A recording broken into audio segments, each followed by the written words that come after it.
Hello everyone and welcome to my video. Today this video is going to be all about problem solving. And being more specific, today I'm going to show you how to solve empty WooCommerce checkout and cart pages. Sometimes it happens when you are setting up your web hosting and you have WooCommerce pre-installed, and for some reason it's not showing your cart pages or checkout pages. And sometimes it could happen when you update your WooCommerce plugin. It doesn't matter what's the reason why this happened, because in this video I will show you how to fix this issue. So for example, let's see how this empty cart page looks. As you can see, we don't even have cart page when we click on a cart, but obviously we have two products added to this cart and it's supposed to show us products, but it's not showing any products to us.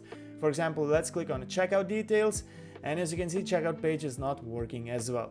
So first of all, you want to check if you have set those pages in your WooCommerce settings. So let's go to dashboard, let's go to WooCommerce and let's select settings. All right, let's select advanced section and let's check if those pages are set to display our pages. So as you can see, cart page is set to display cart page, which has ID 65, so it means this page is set correctly, and checkout page is set correctly as well. So if you see if everything's set, that means this is not where the issue is. Alright, so once you have located this section, everything seems fine.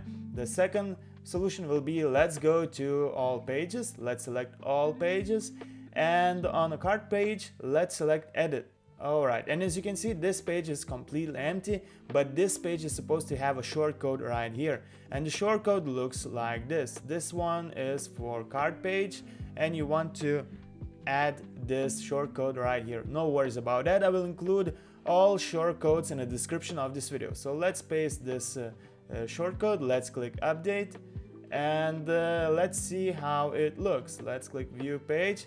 And voila, it works. It helped to solve empty cart page issue. Now solve checkout page issue. Let's click on checkout page, and as you can see, it's empty. And let's click edit page, just like that. And now we have to add another shortcode. This time it's a little bit different. And like I said, I will include both shortcodes in the description as well. So let's copy this code and let's paste it right here. Let's click update. And now we can click view page, and just like that, as you can see, everything works just fine. So yeah, this is how you can solve this issue. If you found this video useful, you can subscribe to my channel. I heard like it helps when people like videos, it helps to YouTube algorithm. So if I help to solve this issue, maybe you can hit a like. If you have any more issues with WooCommerce or WordPress in general, leave me a comment, let me know what is the issue, and I might be able to help you. And if you want, you can subscribe to my channel. I usually like to upload videos related to WordPress, WooCommerce, marketing in general. I like to review various methods, how to make money and so on. So basically, if you want, you can subscribe to my channel, and thank you for watching and have a fantastic day. Goodbye, guys.